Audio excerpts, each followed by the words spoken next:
खास है उन लोगों के लिए जो सिंह लग्न के जातक है, क्योंकि सिंह राशि में ही मंगल का ये गोचर हुआ है 7 जून को। जब केतु और मंगल जैसे दोनों प्रचंड ग्रह आपके लग्न में यानी जन्म कुंडली के फर्स्ट हाउस में ही युति बना लेंगे, तो इस युति का प्रभाव आपके जीवन पर बहुत गहरा होगा।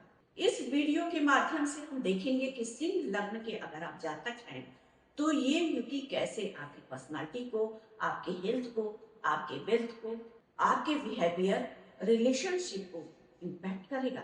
साथ ही ये राहु ग्रह अभी आपके जन्म कुंडली के सप्तम भाव में गोचर कर रहा है। सिंह लग्न में सप्तम भाव में कुंभ राशि बनती है। अब सप्तम भाव से हम अपने जीवन साथी को देखते हैं, अपने व्यापार को देखते हैं, व्यापारिक पार्टनरशिप को देखते हैं। तो किस तरह से सप्तम भाव में राहु ग्रह बैठ करके आपके पार्टनरशिप और रिलेशनशिप को प्रभावित करेगा। यानी कुंभ राशि में सीधे सीधे राहु ग्रह बैठ के आपके पब्लिक इमेज, आपके पार्टनरशिप, आपके रिलेशनशिप और साथ ही आपके व्यावहारिक स्थितियों को भी निश्चित प्रभावित करेगा। और वर्तमान समय में शनिदेव आपके लग्न के हिसाब से आपके जन्म कुंडली के अष्टम भाव में बैठे हुए हैं, यानी अष्टम भाव में विराजमान है शनिदेव इस समय आपके लग्न के हिसाब से आपके जन्म कुंडली में।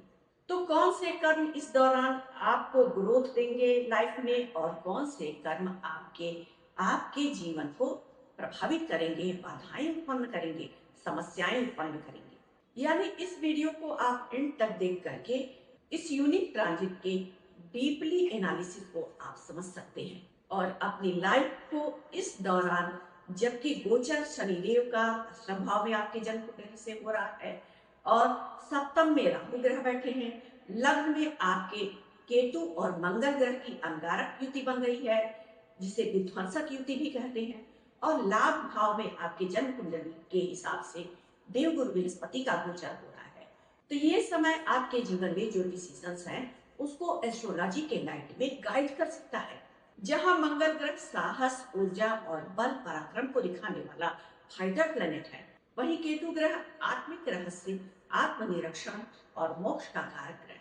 जब मंगल और केतु की युति होगी आपके जन्म कुंडली के लग्न में यानी पहले भाव में, जहां से हम अपने व्यवहार को देखते हैं, अपने व्यक्तित्व को देखते हैं, अपने विचारों को देखते हैं, अपने कोर कैरेक्टरिस्टिक्स को देखते हैं, उसी भाव में जब केतु और मंगल युति बनाएंगे तो इन दोनों की युति एक तीव्र रहस्यमय ऊर्जा को, एनर्जी को उत्पन्न करेगा जो सिंह लग्न के जातकों को आत्मनिरीक्षण, आत्मिक जागृति, संघर्ष और आत्मिक खोज की तरफ ले जा सकती है।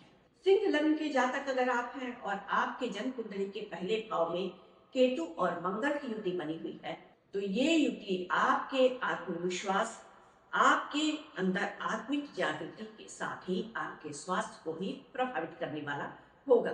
कई वर्षों बाद ये विलक्षण मंगल केतु की युति आपके लग्न में 51 दिनों तक रहेगा। लगभग सितंबर के पहले सप्ताह में ही आपके लग्न में एक ग्रहण का योग भी बन रहा है। तो हुआ ना ये विशेष समय, बड़े परिवर्तन का समय है। ये समय आपके कामकाज को लेकर के भी और आपके बिहेवियर, स्वास्थ्य को भी लेकर नए नए अपॉर्चुनिटी भी आपको मिल सकते हैं। लेकिन किसी भी समय का फायदा उठाने के लिए आपको एक्टिव रहना पड़ेगा।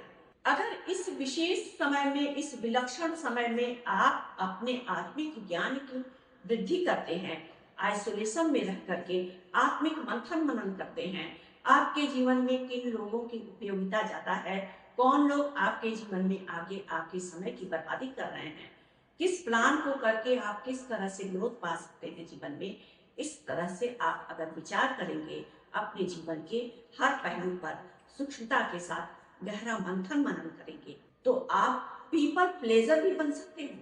आप लोगों को खुशी देने वाले भी बन सकते हो। लोगों का बुरे समय में साथ देने वाले, परोपकार की भावना रखने वाले सहृदयी व्यक्तित्व के तो सिंह लग्न के जातक होते ही हैं। यानी किनसे दूरी बनाना है, किनसे जुड़े रहना है, ये सब आपको प्लान करना पड़ेगा, क्योंकि सिंह लग्न के जातकों की पहचान है प्राइड, लीडरशिप और कॉन्फिडेंस। इस गोचर के दौरान आपके अंदर गजब का कॉन्फिडेंस बढ़ेगा, लेकिन साथ साथ आवेग और क्रोध भी बढ़ेगा, जिसे आपको नियंत्रित करना होगा। क्योंकि ये धैर्य, आत्मनिरीक्षण, आत्मविश्वास और आत्मिक जागृति का समय है। राहु का सप्तम भाव से आपके जन्म कुंडली में गोचर आपके रिश्तों को भी प्रभावित कर सकता है, इसलिए रिश्तों में स्पष्टता, विश्वास को अवश्य बनाए रखना। जब शनिदेव व्यक्ति के जन्म कुंडली के अष्टम भाव से गोचर करें या अष्टम भाव में बैठे हैं, तो शनिदेव अपने स्वभाव के अनुसार व्यक्ति के जीवन में भारी उतार चढ़ाव और परिवर्तन की स्थिति लाते हैं, आत्मिक ज्ञान और गहराई की स्थिति लाते हैं। क्योंकि शनिदेव काल पुरुष के दुख के रूप में जाने जाते हैं, जन्म कुंडली के अष्टम भाव के शनिदेव कारक होते हैं। अगर आपकी जन्म कुंडली के अष्टम भाव में शनिदेव बैठे हैं, तो आपके जीवन में संघर्ष, परेशानियां, उतार चढ़ाव दे करके आपको अनुभवों से भर देंगे शनिदेव। क्योंकि शनिदेव जब कष्ट भी देते हैं, पीड़ा भी देते हैं, तो उसके पीछे बहुत रहस्य छुपा होता है। तो आत्मविश्लेषण का ये समय है और पुराने पैटर्न को तोड़ करके नई मान्यताओं की तरफ बढ़ने का समय है। आपके जन्म कुंडली के लाभ भाव में देवगुरु बृहस्पति बैठ करके आपके सामाजिक संबंधों और लाभ के क्षेत्रों में वृद्धि का संकेत दे रहे हैं। आप अपने लक्ष्य की तरफ अडिग होकर के बढ़ सकते हैं। लाभ भाव में बैठे हुए देवगुरु बृहस्पति अपनी 5वीं दृष्टि से तीसरे भाव को देखेंगे। आपके अंदर इस समय अद्भुत ऊर्जा का संचार करेंगे देवगुरु बृहस्पति। आप एक्टिव होंगे और परिश्रमी, साहसी तो आप पहले से ही हैं, क्योंकि आप सिंह लग्न के जातक हैं। 7वीं दृष्टि से देवगुरु बृहस्पति पंचम भाव को देखेंगे, जहां से मस्तिष्क को हम अपने देखते हैं, अपने संतान को देखते हैं और साथ ही अपनी क्रिएटिविटी, सेल्फ एक्सप्रेशन को देखते हैं। तो इस दौरान आपके अंदर क्रिएटिविटी को लेकर के, सृजनात्मकता को लेकर के, साथ ही अपने सेल्फ एक्सप्रेशन, संतान और ज्ञान की वृद्धि के तरफ आप निश्चित ही आकर्षित होंगे।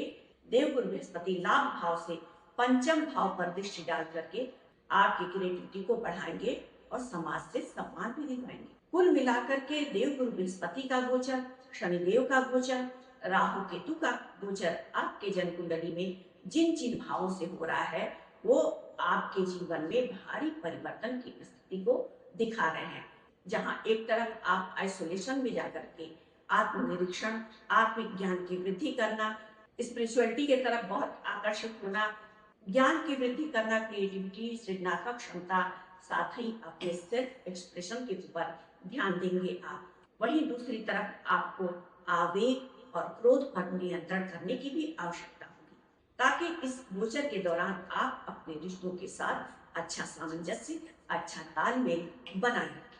इस गोचर के दौरान अगर आप नियमित मेडिटेशन करते हैं, मछलियों को चारा खिलाते हैं, लोगों का सहायता और परोपकार करने का जो आप में नैसर्गिक गुण है, उसको आप कायम रखते हैं, अपने जीवन में किसी भी विषय को लेकर के पहले स्थिरता के साथ मंथन मनन करके प्लान करते हैं, तब उस काम को क्रियान्वित करते हैं, तो निश्चित ही आप ग्रोथ पाएंगे।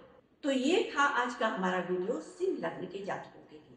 अगर आपको ये वीडियो हेल्पफुल लगा हो तो हमारे वीडियो को लाइक करना ना भूलें और हमारे वीडियो को सब्सक्राइब करना बिल्कुल भी ना भूलें, क्योंकि आपका लाइक और सब्सक्राइब करना हमें इंस्पायर करता है। तो मिलते हैं नेक्स्ट वीडियो में ज्योतिषीय रहस्यों की जानकारी के साथ। Thank you.